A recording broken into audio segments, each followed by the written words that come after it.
with Jerry. Good morning. How's it going? Good morning, Corey. Mike, good to be on. Yeah, it's absolutely good to be on. Now, you've known Jason Garrett for a very long time. Do you play a prank on him this week? Like, do you have somebody put some whiskey in his Gatorade bottle down on the field or something?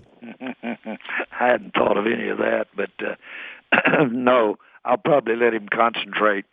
I know Jason, and he would be concentrating on whipping us out there Sunday, so I don't think, knowing him, that you could slip anything by him. And I'm not so sure that, it's not really customary that you spend any time with anybody that you've formerly been associated with, worked with. In his particular case, he coached significantly with us. We wouldn't spend time before the game.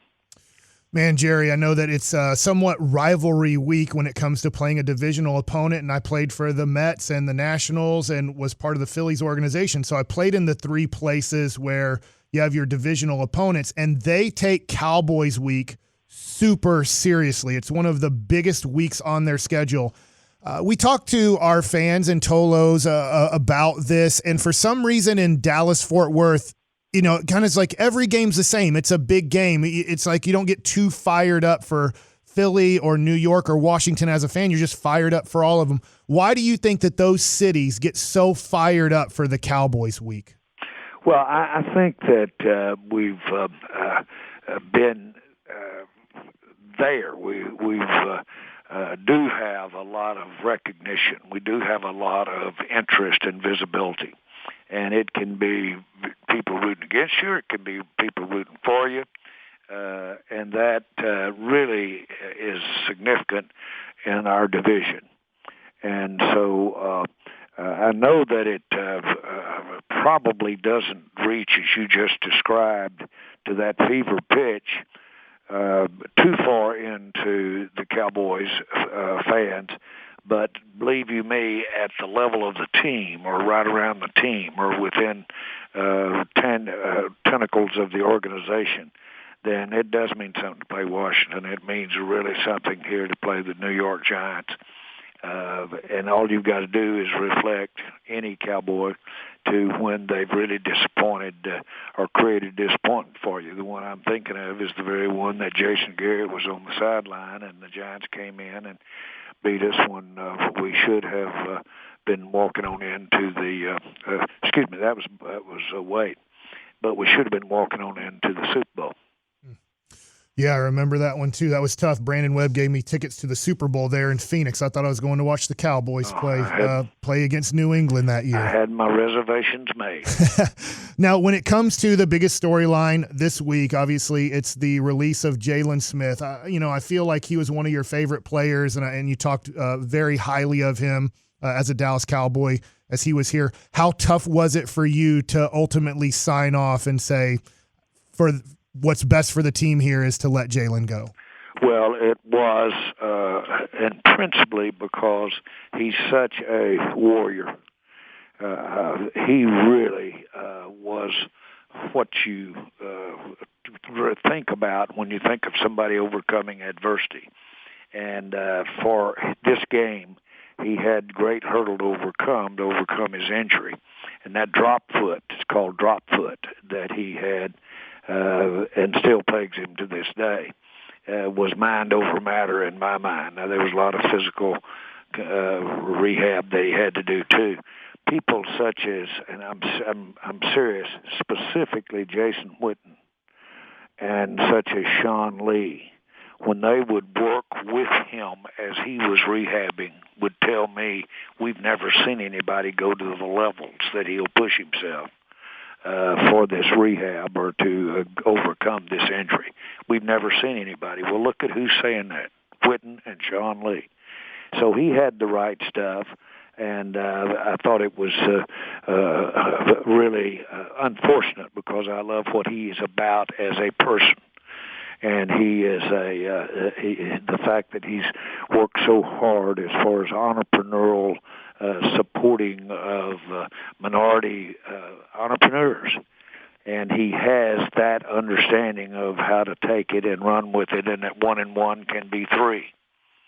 So he had a combination of not just talking about it on the field. He did it on the field. He had a combination of talking about it and doing it off the field.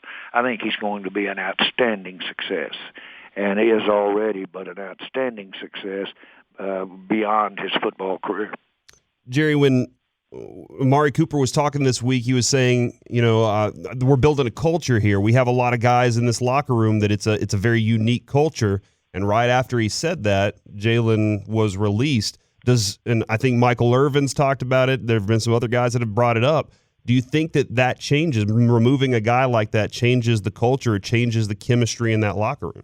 Well, I think you're seeing from the reaction of the players that his appreciation for Jalen Smith. And we didn't gain on anything by not having him on the team relative to the heart of the team and the competitiveness of the team. That was not. He's very additive there, and had the story to back it up, and would pay the price to back it up. But our situation had some different things we had to consider, and we did. And that's what when you're in his case, we had been great to him. The team, the fans, everyone, and he's been great to the team and the fans. And that's one of those that you wish everybody well here. Well, and also, Jerry, I guess, how much does the rapid success of the young players like Micah Parsons and so forth, how much does it help kind of ease that as you're making that decision? Well, I think that's probably cause and effect you're talking about there, because there's no question we've got young players that can fit really what we're doing so well, and they have an upside. And as I've often said, you can't have it all. Our system doesn't allow you to have it all. You guys remember my old story of driving up to my airplane in a 5-year-old Bronco, and a muddy 5-year-old Bronco, and I had a media with me, and they said, this makes no sense. You're driving up to an airplane that you have in a 5-year-old Bronco. And I said, well, it makes all the sense in the world. You can't have it all. This is how you have an airplane, is to drive a 5-year-old Bronco. And then that's how you got to chop it. Something has to give. Yeah, all right. Well, I'm kind of curious about this. If Lyle Collins wins his hearing today, would you guys put him in at right tackle on Sunday? That's a good. That is an outstanding observation, and I really can't answer that. But we certainly, he's conditioning, he's doing those kinds of things, but he's not getting to work the reps with the team, and so those are things that immediately you know you're going to have to address, and we've started addressing them as early as yesterday. And, Jerry, are you surprised at how well you've played without Lyle, just from a Cowboys fan's perspective? I was very worried about that, but I feel like Terrence Steele, I know he's not as good as Lyle Collins, but has done a tremendous job. Well, to lose Lyle Collins is a concern, and we've seen years past what not having him in there has impacted us. But to have thought Steele, who really looked back, had an outstanding rookie year last year, or the equivalent of a rookie year. And then to have him play the way he's playing this year is a credit to everybody, his coaches, but certainly a credit to him. And he's come in here and really taken up the slack. And I'm very comfortable that we can play well with him out there at right tackle. Steele, I'm talking about. So as you would hope would happen is that in Collins' absence, we have created depth, or we have created an opportunity for a player to step up. And I think we're having that happen, frankly, in about a handful of areas around the team. And so one of the things that is happening in this first part of the season is we're building depth. I don't know if you call it depth or not when it has to be in there against your a division rival. These guys are players. And so when you play them, and get them out there, while it may be ugly to begin with, it can really, if the right stuff is there, it can really turn into a plus for a team. All right, so, Jerry, I need a life story from you here. Unfortunately, a couple weeks ago, I had like over $50,000 worth of sports cards stolen from me. So I'm wondering, in your life, what is the biggest thing that was either stolen or lost from you? Well, I did have, when I was about 33 or 4, I had my Pride and Joy car that I bought, and I was so proud of it, and I just didn't even want anybody to get in it. I was so proud of it. But I had left town and had been gone for really 6 weeks, and my family actually met me while I was out on the road. But when I finally did come back, someone had stolen my car. It was gone.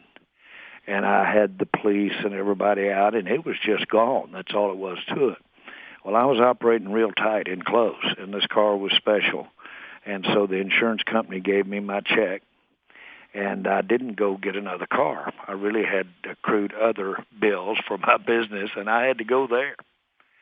Well, about the time I'd finished paying the last amount of the money out, the phone rings, and it's the police department.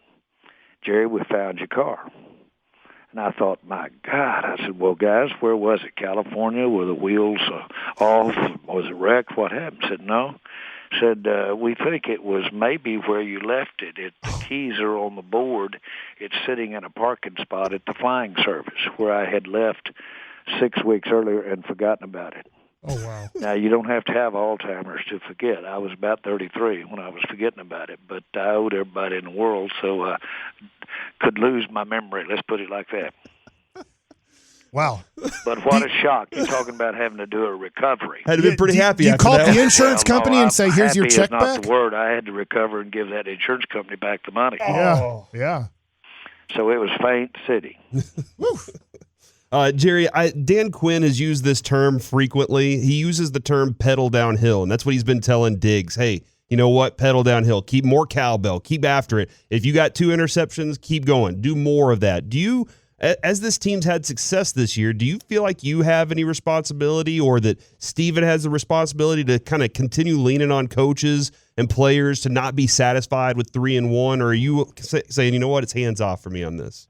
You know, we're in the perfect incentive world, and every coach has the incentive to do everything in his power to win a football game. And certainly players have a bigger incentive than anything, and that is it just gnaws at a player not to be out on the field. Injury can be the biggest pain of all, but not physical, but just mental. Not being able to get out there, because you do know the world is to some degree passing you by. I don't care who you are. When you're not out there, you're taking a step back. And so all of that comes to bear. And it's not been my experience that too many times that I've had to talk to a guy that's in pro football about getting out there and about being inspired. On the other hand, I do talk to them about how great an opportunity that they have if they could take every advantage of every minute of every play. Then they will change their life, because it is possible. It is financial as well. And you can have something for the people you love or love you for the rest of your life if you'll drill down and look at it that way. You can't waste a rep. You can't waste a minute. And you've got to win every time that you can win. Now, if the combination of the pride and the will of being a competitor, plus that incentive doesn't get it done, it's hard to do too much more. And before we let you go, Jerry, I saw this from Jason Garrett yesterday. He was talking about Dak Prescott and, you know, the moment they shared on the field last year whenever Dak had the injury. And he said that Dak Prescott changed his life. First off, what do you think he meant by changed his life? And have you ever had a player that had that type of life-changing impression on you? Well, Dak has an aura. I will never forget when he came in. He was one of the 30 players that visited us. We get to invite 30 players in before each draft, and we invited him in. He had played opposite our coaching staff in Mobile at the Senior Bowl game and had won the most valuable player with Wentz on our coach's side for the North, or I forget which side, but anyway, he had won the most valuable player. But when he came to visit, I will never forget Wade Wilson stepping in and saying he was like the Pied Piper. when he moved through the building and would talk to people and talk to the coaches and what have you, the coaches would be out in the hall, walking down the hall with him. Said he just is a natural leader and has that kind of influence.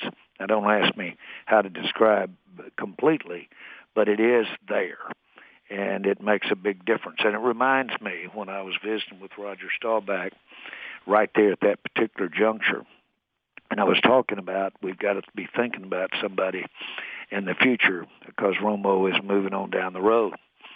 And I said, would you get a move-around guy or would you get a pocket guy? And Roger said, listen, I'm not there. Move around or pocket. That's not the point. Get somebody the players and his teammates will follow. That's the key. Get somebody they will follow. Well, we sure did. We had to be led to the trough to drink. Draft him in the 4th round, but we do have him. Man, and I know how much of an impact Roger Staubach's had on your career with the Cowboys. You told me a good story about that a couple weeks ago. Jerry, we always appreciate having you on. We really thank you very much for today. Look forward to talking to you next week. Let's go get another one on Sunday. You bet. You bet, guys. And it's great to be on with you. Absolutely.